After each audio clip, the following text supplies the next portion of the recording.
오늘 말씀 우리 죽은 것이 아니라 라는 제목으로 함께 말씀 보도록 하겠습니다.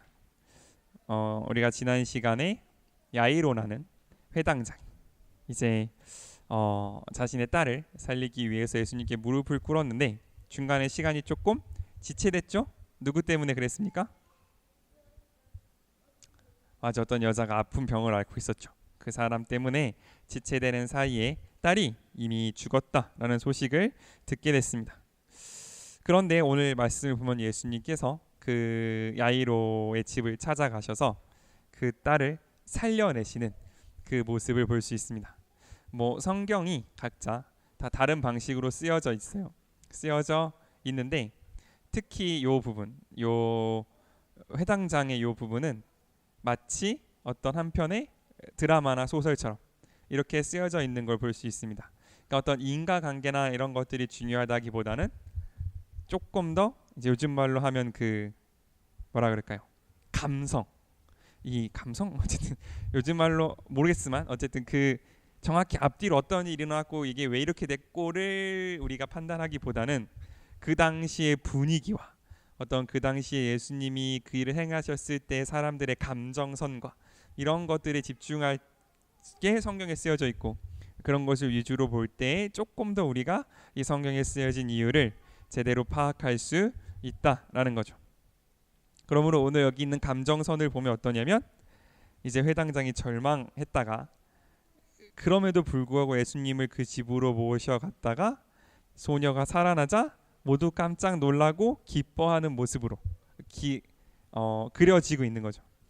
그러므로 이 성경의 본문은 이거를 하나하나 다 해석해서 이건 이런 뜻이고 저건 저런 뜻이다 라고 하면 물론 그럴 수 있겠지만 마치 시를 학교 시험 맞으려고 줄쳐가면서 공부하면 공부는 되지만 그 시의 맛은 느끼지 못하는 것처럼 약간 그런 본문이라고 볼 수 있어요.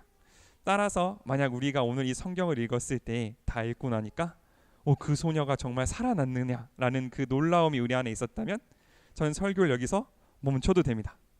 더 안 해도 돼요. 그런데 아무도 놀라지 않죠? 성경에 그렇게 쓰여 있으니까. 그렇기 때문에 아쉽게도 제가 이거를 조금 뜯어서 설명해야 되는 그런 상황 가운데 있습니다. 다만 한 가지 꼭 기억했으면 좋겠어요. 어쨌든 현대 교회는 나와서 마이크를 잡는 사람은 신학이라는 걸 한 사람이고 왠지 학문이 붙으면 뭔가 나누고 쪼개고 분석해서 앞뒤를 붙여야 될 것 같은 느낌이 있기 때문에 말이 길어지는 경향이 있습니다. 그러나 본래의 목적은 그게 아니라는 사실을 우리가 꼭 기억할 수 있으면 좋겠어요. 물론 그렇게 봐야 되는 성경들도 있습니다. 서신서라든지 이런 것들은 바울이 쓸 때 꼭 앞뒤를 붙여서 논리를 가지고 썼기 때문에 이거는 그렇게 분석하는 게 맞으나 누가복음, 특히 누가복음은 그렇게 해석해야 되는 책이라기보다는 소설책에 가깝습니다. 그러므로 이 본문의 일 너무 이제 이렇게 앞뒤로 파헤치다 보면은 오히려 누가가 의도한 그 기록의 방식을 우리가 넘어설 수 있다라는 걸 꼭 염두에 두고 제 이야기를 들어주셨으면 좋겠습니다. 그래서 우리가 이 시간에는 이게 앞에는 왜 그랬느냐 이런 걸 따지기보다는 사람을 붙잡고 그 사람이 도대체 어떤 마음이었을까, 어떤 감정이었을까를 조금 더 깊이 톱파보는 식으로 이야기를 설교를 좀 진행했으면 좋겠어요. 가장 먼저 회당장에 대해 봅시다. 50절에 회당장에게 예수님이 이렇게 말합니다. 우리 50절 한번 같이 읽겠습니다. 50절 시작. 예수님은 그 말을 들으시고 회당장에게 두려워 말고 믿기만 하라. 그러면 딸이 살아날 것이다 하고 말씀하셨다. 회당장은 이미 믿음이 있어서 예전에 예수님을 찾으러 갔습니다. 제가 지난주에도 말씀드린 바 회당장이라는 위치에 있는 사람이 그 당시 이단의 수괴, 이단의 괴수 취급을 받고 있었던 예수라는 인물을 찾아가는 것이 얼마나 힘든 일이었을까는 우리가 미루어 짐작할 수 있는데 그럼에도 불구하고 예수님에 대해서 알고 예수님이 병을 고칠 수 있다라고 생각하고 가서 머리를 숙였어요. 그냥 짐작하건대 이 야이로라는 사람은 굉장히 좀 계획을 세우는 사람이었던 것 같습니다. 예수님이라는 사람이 있고 그 사람이 예수님의 병을 고칠 수 있다는 걸 알고 그 사람이 현재 거라사 지방으로 넘어갔다가 돌아오는 타이밍을 기다려서 예수님을 만날 수 있을 정도로 이 사람은 좀 앞뒤를 맞춰가면서 사는 사람이었던 것 같아요. 그 사람이 이 딸의 아픔 때문에 이 딸이 죽기 직전에 와서 예수님께 고개를 숙여서 예수님이 그 집으로 간다라고 했을 때 이제 이 사람은 안심이 됐을 거예요. 됐다라는 생각이 들었을 겁니다. 그런데 막 사람들이 와서 밀치죠. 사람들이 막 몰려오니까 집으로 가는 길이 늦어지니까 이 회당장은 마음이 어땠을까요? 막 두근반 세근반 했겠죠. 빨리 가야 되는데 뭐 사람들은 서로 밀치고 있는데 게다가 무슨 일을 만났어요? 혈루증, 피 흘리는 병 앓던 여인을 만났습니다. 그러니까 또 일이 늦어지는 거예요. 그래도 그때까지 희망이 있었을 거예요. 왜? 이 여인이 병이 나았거든요. 그러니까 그럼 우리 딸도 예수님이 가면 병이 나을 수 있겠다라는 희망에 더 부풀어 있겠죠. 계속해서 두 가지 마음. 빨리 우리 집으로 오셔야 되는데 근데 오시기만 하면 되겠다라는 마음이 서로 간에서 막 부딪히고 있는데 그때 우리가 지난주 마지막 읽은 것처럼 어떤 소식이 왔냐면 이제 그만하셔도 됩니다. 상황이 끝났습니다. 왜? 딸이 죽었습니다 라는 소식을 듣게 된 거죠. 그때 회당장의 마음은 어땠을까? 우리가 한번 헤아려 볼 필요가 있을 것 같아요. 뭐랄까, 회당장이 저라면 굉장히 예수님이 뭐랄까 좀 야속할 수도 있겠죠. 아주 빨리 오시지 라는 생각이 들 수도 있었을 거고, 아니면 이 상황이 이렇게 된 게 정말 어쩔 수 없었다, 나는 정말 최선을 다했는데도 불구하고 상황이 어쩔 수 없이 이렇게 돼가고 있다라는 어떤 그런 생각도 들 수 있었을 것 같습니다. 어쨌든 이 회당장 그 소식을 듣고 굉장히 낙심하고 좌절했을 거라는 것만큼은 확실한 것 같아요. 예수님이 자기 눈앞에 있었고 예수님이 다른 사람의 병을 낫게 하는 그것까지도 봤는데 바로 그 예수님이 우리 집 바로 앞에서 계시는데 딸은 이미 죽어버렸단 말이죠. 그러니까 그 모든 소망이 다 없어지는 그 순간이 굉장히 뭐랄까 이게 절망스러운 그 순간이었겠죠. 그럴 때 예수님이 말씀하십니다. 두려워 말고 믿기만 하라. 그러면 딸이 살아날 것이다 라고 말씀하시는 거죠.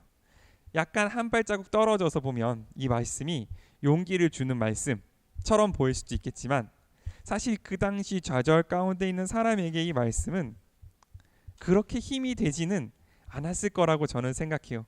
어떤 절망과 낙심 가운데 있는 사람에게 가까이 가서 야 힘내, 주님이 널 도우실 거야 라고 말하는 게 어떨 때는 물론 격려가 될 때도 있지만 정말 그 마음 가운데 낙심을 품고 사는 사람에게는 그게 격려가 된다기보다는 뭐랄까요, 그냥 의뢰하는 그런 말들 있잖아요. 나의 딱한 사정을 들은 사람이 어떻게 해줄 것이 없으니 그냥 우리가 편하고 쉽게 할 수 있는 말, 기도할게, 주님이 함께 하실 거야 라는 수준에서 머물 수도 있었을 거라고 저는 생각합니다. 여기 이 회당장의 마음을 성경 기자가 자세히 기록하지 않았으니 어떤 마음일 것인지야 제가 알 수 없지만 적어도 딸이 죽었다는 소식을 바로 들은 아버지의 입장에서는 이 말씀이 어떤 굉장한 힘이 되지는 못했을 것 같다라는 게 어떤 제 개인적인 생각입니다. 그럼에도 불구하고 예수님은 믿음을 계속 강조하시는 거죠. 두려워하지 말아라, 믿기만 하라, 딸이 살아날 것이다 라는 이 정도, 그러니까 예수님은 어떤 일을 하시기 전에 그 일을 미리 말씀하시는 적이 잘 없거든요. 오병이어의 사건도 그렇고 도시락을 갖고 와라, 내가 다 배부르게 먹게 해줄게 이렇게 말씀하신 적이 없고, 다른 어떤 기적들을 봐도 어떤 예수 하나님이 삶을 이끄시는 거를 봐도 내가 이렇게 해줄 테니 너는 이렇게 하라 라고 말씀하신 적이 거의 없습니다. 왜냐면 그건 믿음이 아니거든요. 믿음을 드리면 보상이 약속돼 있기에 믿음을 드린다면 그건 올바른 믿음이 아닐 수도 있기 때문에 예수님이나 하나님은 그런 식으로 우리의 삶을 이끄시지 않는데 여기는 굉장히 특별하게도 믿으면 살아날 것이다 라고 보상을 약속하셨어요. 아마 그만큼 이 회당장의 마음이 약해져 있기 때문이 아니었을까라고 저는 개인적으로 추측을 해봅니다. 근데 어쨌든 중요한 건 뭐냐면 이 회당장의 마음이 이렇다 저렇다가 중요한 건 아니라는 거죠. 성경은 그걸 기록하고 있지 않아요.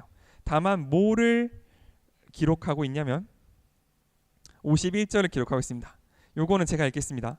예수님이 그 집에 도착하셨을 때, 이게 중요하다는 거예요. 무슨 말이냐면 이 회당장이 믿음에 넘쳤든 아니면 절망을 했든 아니면 뭐 의심을 하든 아니면 뭐 정신없는 와중에 이렇게 됐든지 간에 중요한 건 뭐냐면 예수님을 그 집에 모셨다는 사실이에요.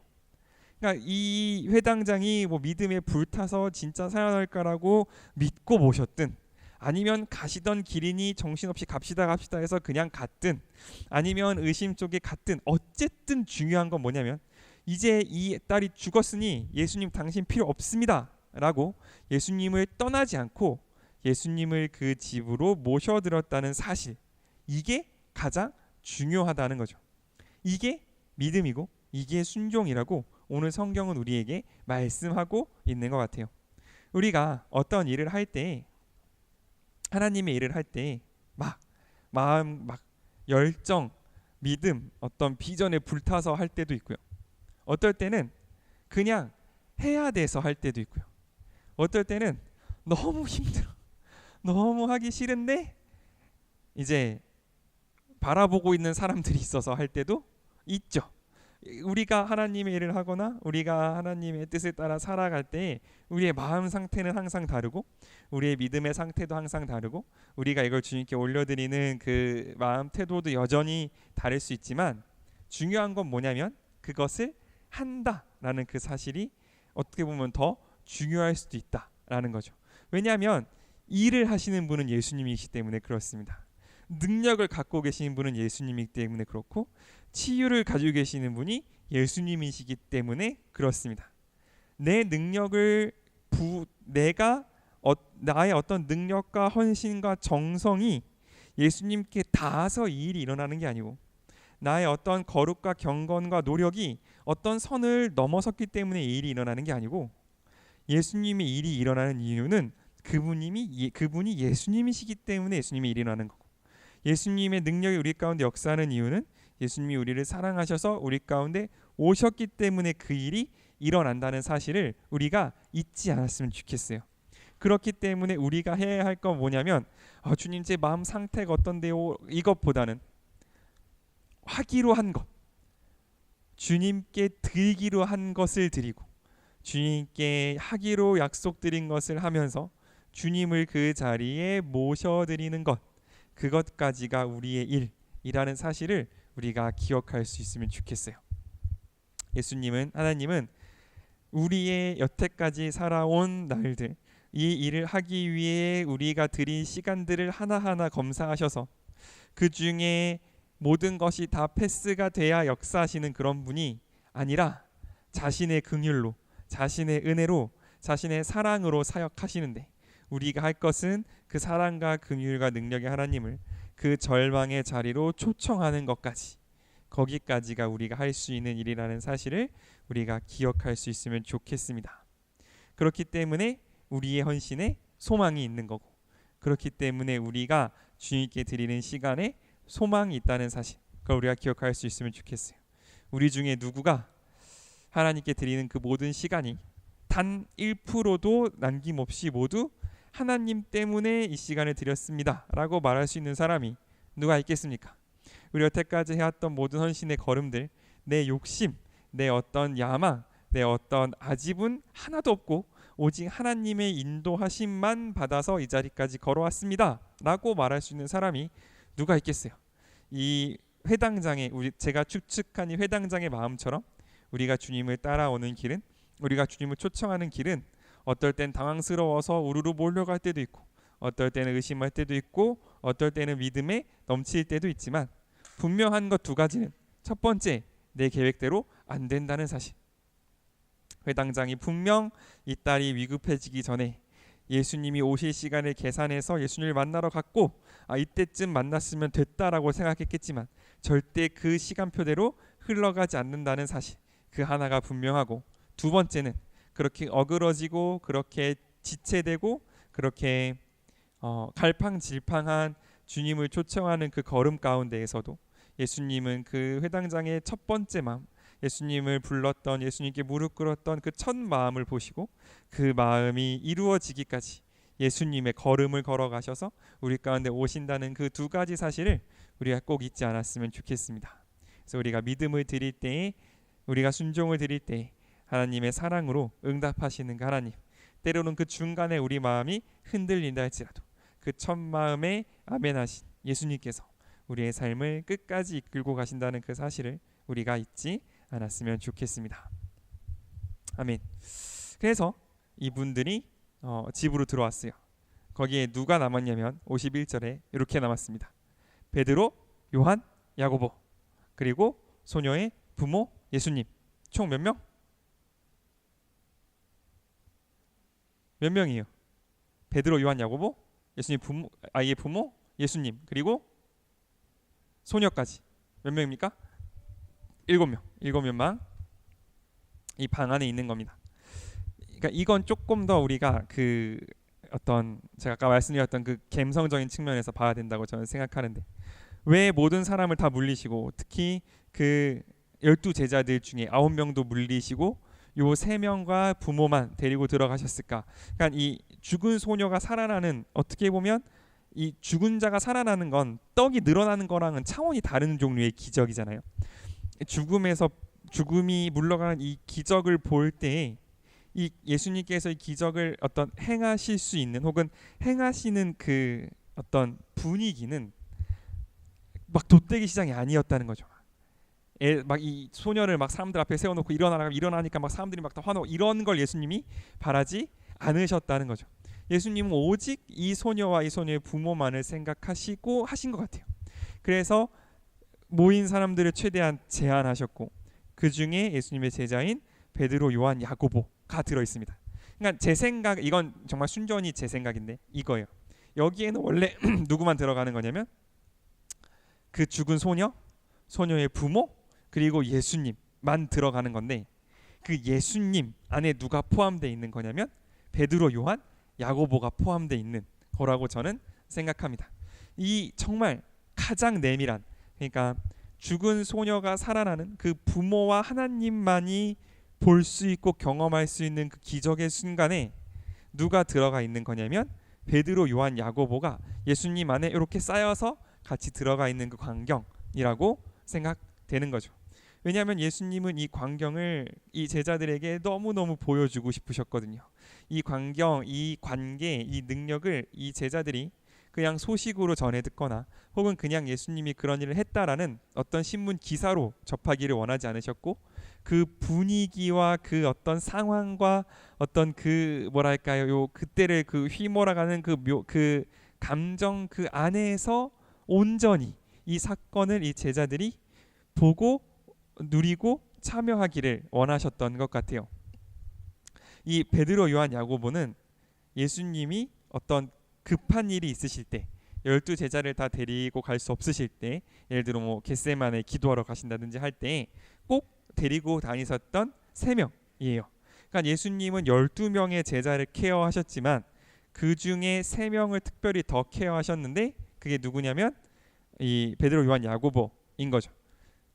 그러니까 예수님도 3명 이상을 케어하기는 조금 벅차셨던 것 같아요.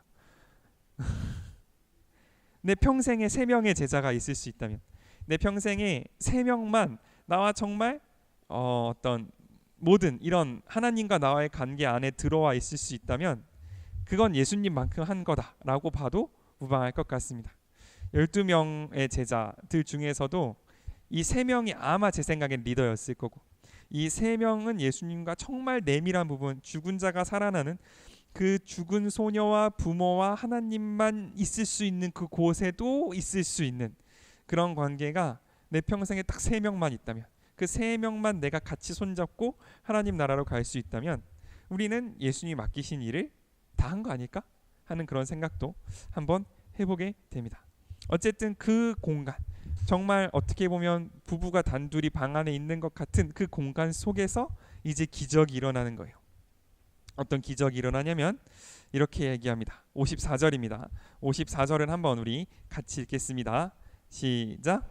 그러나 예수님은 그녀의 손을 잡고 소녀야 일어나거라 하고 외치셨다. 아멘. 이게 가장 어떤 이 장면의 하이라이트 부분인 거죠. 이 예수님이 소녀야 일어나거라 하고 외치는 이 구절이 똑같이 기록된 마가복음에는 한 구절이 더 들어가 있습니다. 이 소녀 일어나거라를 아람어로 뭐라고 합니까? 달리다굼이라고 합니다. 그래서 여러분 부모님보다 좀 더 나이 많은 사람들이 불렀던 찬양 중에 달리다굼 소녀 일어나라 이런 찬양도 있어요. 달리다굼은 탈리다, 어린 양, 어린 여자 양, 어린 암양을 얘기하고요. 굼은 구미라는 일어나라는 동사의 여성 명령형이래요. 정확히 무슨 말인지 모릅니다. 저도 써 있는 거 읽는 거예요. 어쨌든 앞에 탈리다는 어린 암양, 여자 양을 얘기하는 거고 뒤에 굼은 일어나라라는 명령이라는 거죠. 그러니까 소녀야 일어나거라, 어린 양아 일어나라라는 그 명령을 예수님께서 하신 거예요. 그 순간 소녀의 영이 돌아왔다. 소녀의 영이 어디서 돌아왔느냐를 따지기 시작하면 성경에서 벗어나는 겁니다. 그게 중요한 게 아니고 소녀의 영이 돌아와서 즉시 일어났다라는 게 더 중요한 거죠. 자, 소녀는 살아났습니다. 죽은 소녀가 살아났어요. 봐봐, 우리가 믿음이 얼마나 좋은지 아무도 놀라지 않잖아요. 그죠? 예수님이 명령하면 그냥 살아나는 거지 뭐 라는 믿음이 우리 안에 있는 겁니다. 넘어가겠습니다. 그래서 소녀가 살아났는데 더 중요한 건 뭐냐면 이 소녀를 향한 예수님의 후속 조치가 있어요. 우리가 지난주에 그 혈루병을 앓았던 그 여인의 예수님이 행하셨던 후속 조치들, 이 사람을 사람들 앞에 데리고 와서 회복을 인증해 주셨던 것처럼 이 소녀를 위해서도 하신 일이 있습니다. 55절과 56절 우리 한번 같이 읽겠습니다. 55절, 56절 함께 읽겠습니다. 시작. 바로 그 순간 소녀의 영이 돌아와 그녀는 즉시 일어났다. 예수님이 소녀에게 먹을 것을 주라고 말씀하시자 소녀의 부모는 놀라 어쩔 줄 몰랐다. 그러나 예수님은 이 일을 아무에게도 알리지 말라고 그들에게 명령하셨다. 두 가지 했어요. 첫 번째 뭐요? 뭘 주래요? 먹을 것을 주라. 무엇을 먹는다는 건 뭐냐면 완전히 회복됐다는 뜻이에요. 아픈 사람의 가장 큰 특징이 뭐냐면 뭐를 못 먹습니다. 감기에 걸리건 뭐 배탈이 나건 열이 나건 뭐 상관없이 일단 들어 누웠다 그러면 밥을 제대로 못 먹어요. 그럴 때 우리가 뭐 먹어요?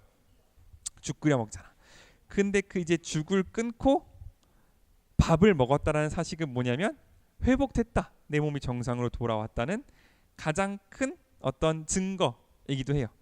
그리고 또 하나, 밥을 먹는다는 건 뭐냐면 교제 속에 들어간다는 뜻이에요. 우리가 밥을 혼자도 먹지만 주로 사람들 같이 먹잖아요. 밥을 먹는다라는 사실은 뭐냐면 이 아이가 신체가 완전히 회복됐을 뿐만 아니라 다른 사람들과 같이 밥을 먹을 수 있는 상태가 됐다라는 것도 의미합니다. 예수님은 오랫동안 누워 있었을, 오랫동안 병들어 있었을 이 소녀에게 가장 중요한 게 뭐냐면 밥이다라고 말씀하셨던 거죠.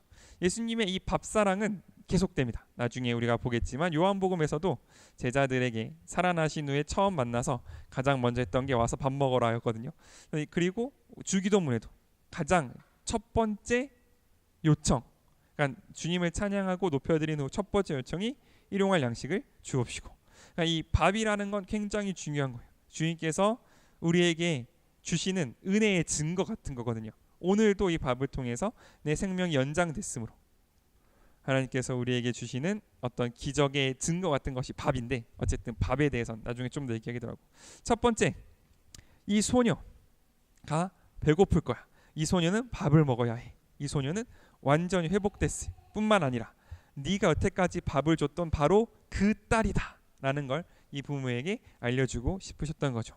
두 번째 뭐였습니까? 이 일을 아무에게도 알리지 말아라. 왜 그랬을까요? 왜 아무에게도 알리지 말라고 했을까? 생각해 봅시다. 우리 미나가 죽었다가 살아났다는 소문이 쫙 퍼졌다고 생각해 봅시다. 막 SNS에 돌았어. 막 유튜브에 막 저기 봉담에 미나라는 애가 있는데 살았다 죽었다 죽었다 살았답니다. 그런 소문이 돌면 그 다음부터 미나한테 어떤 일이 생길까요? 사람들이 엄청 찾아오겠죠, 그죠? 인터뷰도 하고 어떻게 살아나는지, 진짜 살아난 건 맞는지 물어보기도 하고, 미나 친구들을 찾아다니면서 평소에 어땠는지, 걔가 살아날 만한 애였는지, 살아남을 첫 번째 먹은 게 뭐였습니까? 이런 것도 맨날 물어보겠죠, 그죠? 그리고 예수님을 미워하는 사람은, 예수님이 하나님의 아들이 아니라고 생각하는 사람을 미나를 어떻게 할까요? 엄청 괴롭히겠죠, 그죠? 예수님 때문에 살아난 거 맞아? 너 진짜 살아난 거 맞아? 그냥 잠깐 기절했던 거 아니야? 너 진짜 그 사람 맞아? 이런 걸 계속해서 의심하겠죠. 그러니까 예수님은 이 소녀가 자신의 기적의 결과로 남는 걸 원하지 않으셨던 것 같아요. 이 소녀가 단순히 예수님께서 신기한 일을 행한 사람처럼 돼서 어떤 성지 순례의 대상, 혹은 어떤 예수님을 미워하는 사람들이 주목하는 대상이 되기를 원치 않으셨던 것 같습니다. 물론 그렇다고 해서 진짜 비밀이었겠느냐는 조금 다른 문제. 왜냐하면 밖에 수많은 사람들이 기다리고 있었거든요. 보면 밖에서 많은 사람들이 막 애곡을 하고 있었고, 그때 당시에는 전문적으로 울어주는 사람들도 있었다라고 하더라고요. 그러니까 장례가 생기면 와서 막 슬프게 울어주면서 서로의 감정을 해소하는 전문 곡군, 그러니까 곡이 뭔지 알죠? 막 우는데 그냥 흑흑 우는 거 아니고 막 엄청나게 우는 걸 곡이라고 하는데, 그 곡을 전문하는 사람들도 있었다라고 하더라고요. 어쨌든 그 사람들이 밖에 빼곡한데, 회당장의 딸이었으니까 또 얼마나 많은 사람들이 모였을 거예요. 빼곡한데 이제 이 소녀가 살아났으니까 소문이 안 나진 않았을 건데, 어쨌든 그럼에도 불구하고 예수님의 초점이 어디 있냐가 더 중요한 것 같아요. 예수님의 초점은 이 소녀가 자신에게 믿음을 드렸던 이 야이로가, 그 야이로와 야이로의 그 가정이 회복되어서 원래의 일상으로 돌아가는 것, 거기에 예수님의 초점이 있었다라는 사실을 우리가 잊지 않았으면 좋겠습니다. 우리가 하나님을 사랑하는 이유, 우리가 하나님의 일을 하는 이유, 우리가 교회에 같이 모이고 우리가 또 선교를 하고 같이 기도를 하는 그 모든 이유는 그 상대방을 사랑하고 여기 모인 사람들을 서로 사랑하고 우리가 주님의 교회를 섬기는 것이 기쁘기 때문이지, 이것을 통해서 뭔가 더 큰 일이 일어나고, 이것을 통해서 뭔가가 더 확장되고, 이것을 통해서 뭔가 좋은 소문이 나는 게 사역의 목적이 돼서는 안 된다. 예수님은 그런 것에 관심이 없었다라는 사실을 오늘 이 본문을 통해서 우리에게 말씀해 주고 계신다고 저는 생각합니다. 그러면 우리가 예수님을 사랑하고 우리가 예수님을 섬길 때 그 목적과 초점이 어디인지 아는 게 진짜 중요합니다. 만약 초점이 살짝 빗나가서 이렇게 대단한 능력이 있는 예수님이 왜 왕이 안 되지? 이렇게 엄청난 능력이 있는 예수님이 왜 더 인기가 없지? 이렇게 엄청난 능력이 있는 예수님이 왜 이스라엘 민족을 로마에 사망시키지 않지로 초점이 가버리면 유다로 가는 거예요. 바리새인으로 가는 겁니다. 그런데 이 초점이 예수님의 초점 안에 머물러 있으면, 이 예수님이 회복시키신 사람, 예수님이 회복시키신 관계, 예수님이 회복시키신 바로 그 소녀의 초점이 가 있으면 예수님은 우리의 모든 것을 아시고 책임지시고 사랑하시는 우리 아버지가 되시는 거죠. 그러므로 우리의 초점이 어디 있는지, 우리의 마음이, 중심이 어디에 있는지를 우리가 오늘 이 말씀 앞에서 한번 같이 살펴보고 되돌아보는 시간이 될 수 있으면 좋겠습니다.